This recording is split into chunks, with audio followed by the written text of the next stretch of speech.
บายดีข้าพเจ้าชื่อว่าและข้าพเจ้าเข้าอยู่โรงเรียนนานาชาติกำลังอยู่ห้องม.2 และข้าพเจ้าดีใจหลายเขาว่า ambassadrice en herbe. Bonjour, je m'appelle Romain, je suis en 5e au lycée français international de Vientiane et je suis très heureux de participer à Ambassadeur en herbe pour la première fois. Merci.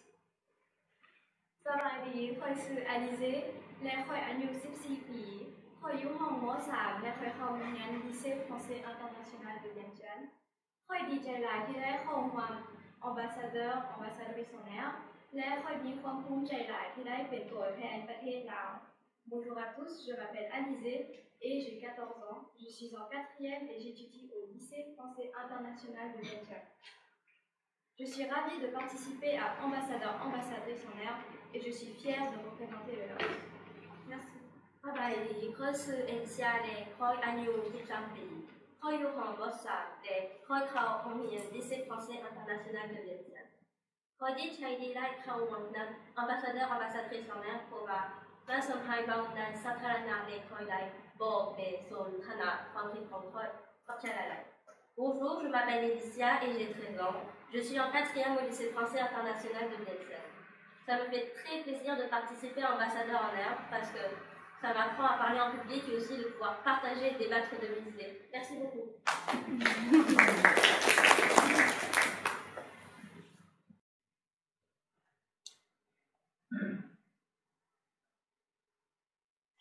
Oh, ce petit chat, il est trop mignon.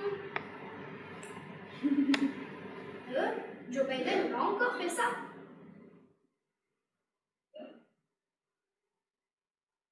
Les Chinois ont envoyé un ballon pour espionner les États-Unis.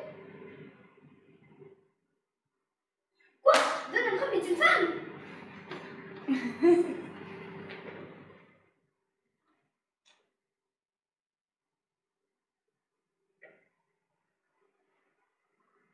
Ah, j'ai reçu un message sur WhatsApp du groupe de la classe.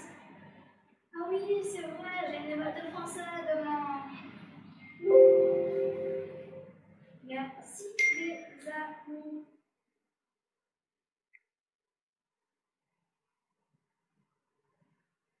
Quoi, ça fait déjà 1 heure que je suis sur mon téléphone. Mais en fait, le monde numérique, les écrans, c'est plutôt un enfer ou c'est plutôt un paradis?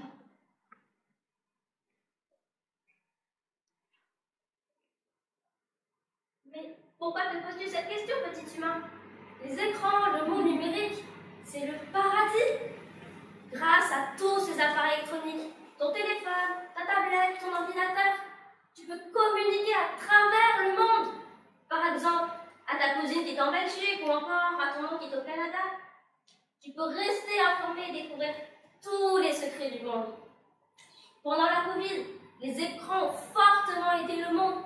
Par exemple, dans le domaine de l'éducation, où 90 millions d'élèves et de professeurs les utilisaient, ou encore les 30 millions d'élèves qui utilisaient Classroom. D'ailleurs, qu'attends-tu pour réviser ton éval de français sur françaisfacile.fr? Donc les écrans, le monde numérique, c'est le paradis. Français facile, voyons voir. Français facile. Ah ouais, il y a plein d'exercices. En plus, ils sont tous corrigés. C'est trop bien ça. Bien sûr que non, petit humain. Les écrans, le monde numérique, c'est l'enfer. 30% des Français admettent avoir déjà cru une fausse nouvelle sur Internet. Comme celle qui dit qu'on avale environ une dizaine d'araignées pendant notre sommeil au cours de notre vie. Ça, cette fausse nouvelle, c'est Lisa Holtz qui l'a inventée pour prouver que les internautes peuvent croire à tout ce qu'on leur dit.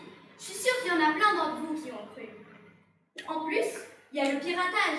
Tu peux très vite perdre ta vie privée.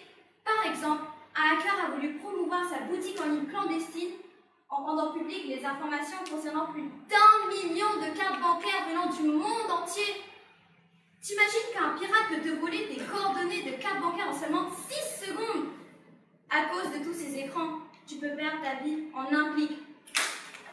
Toutes tes données, tes comptes, ta vie privée, hop, piratées. Les fausses informations, les fake news, tu ne sais plus qui croire. Les mensonges remplacent la vérité. Les écrans, le monde numérique, c'est l'enfer. Oh, Hop, hop, hop. Faut que je change tous mes mots de passe, sinon je vais me faire pirater. Les petits humains, les écrans, le monde numérique, c'est le paradis. Grâce à eux, tu peux accomplir un nombre incalculable de choses et sauver des vies. Par exemple, toi seul isolé pendant le confinement, tu reprenais goût à la vie rien qu'à la simple sonnerie de Meet ou de Skype.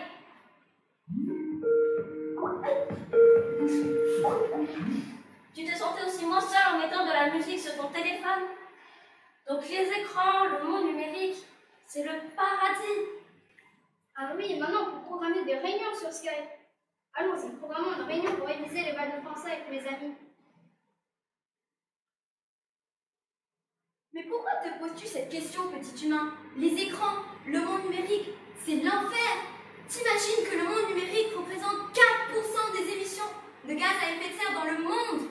En plus, 7 à 10% de l'électricité mondiale est consommée par Internet seul. Par exemple, un mail émet 4 grammes de CO2.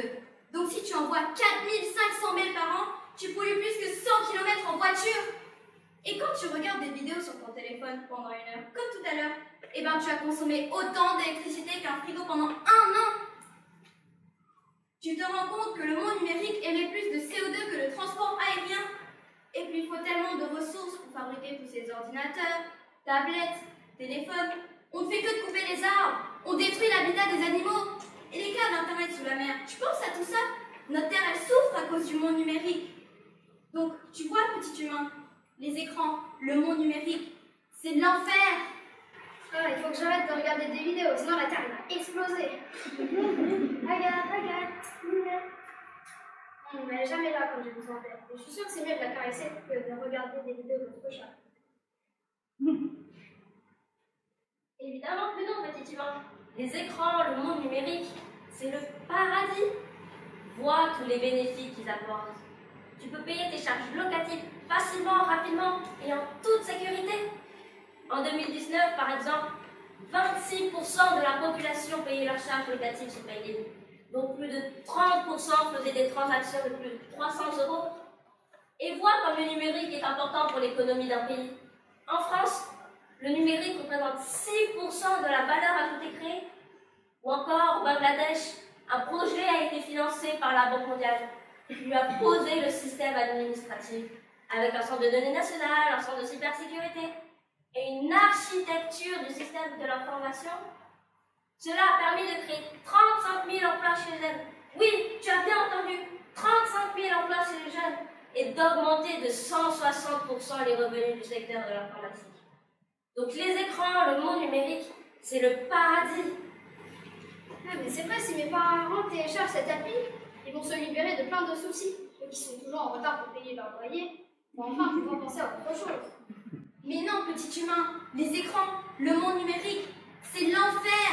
À cause d'eux, le monde est rempli de victimes de cyberharcèlement. 21% de filles dans le monde contre 15% de garçons. Mais tu te rends compte, petit humain, c'est énorme. D'après une expérience sociale réalisée par l'Institut Audirep sur 1200 jeunes âgés entre 18 et 25 ans, 60% d'eux se sont déjà fait cyberharceler. Donc plus de la moitié ont fait des insomnies, ont eu des troubles de l'appétit ou encore ont ressenti du désespoir. En plus, seulement 1/5 des victimes de cyberharcèlement portent plainte. Donc plus d'un tiers se sont vus refuser de porter plainte ou dissuadés par les policiers. As-tu envie de te faire cyberharceler, toi, petit humain? Sachant que les principales causes de cyberharcèlement sont dues au racisme, à l'orientation sexuelle ou encore au physique. Vraiment, les écrans, le monde numérique, c'est l'enfer. Si je me rappelle bien, sur une story, il y avait cette pauvre Elissa qui s'était fait prendre en photo en train de se changer dans les vestiaires de foot. En plus, c'était la 10e fois qu'il la prenait en photo. Là, c'est trop, je vais la signaler. Le monde numérique, c'est le paradis. Le monde numérique, c'est l'enfer. C'est le paradis. C'est l'enfer. Le paradis. L'enfer. Stop! Laissez-moi réfléchir. In fact, I realized that since I was old enough to use digital tools, I never asked myself the question. I can spend a long time on my laptop and I don't think about it. Now, with everything I've heard, I realize the importance of questioning myself. I don't really have an answer because it depends on how you use them. But for sure, I will never look at my phone the same way again. For me, I don't really have an answer either, because I never lived in a world without screens. Nowadays, our life basically only relies on them. Plus, I never thought about the benefits and the downsides of the use of screens. But now, after learning all of this, I would definitely use them with more caution. So I can say the digital world is both a paradise and hell. Thank you. Finally, I can really choose between the two things because I always live in a world of available screens, not in a world without screens. The use of screens has its advantage and its disadvantage. So the digital world is neither a paradise nor a hell. It is both of them. Thank you for your attention and we hope you enjoyed the presentation.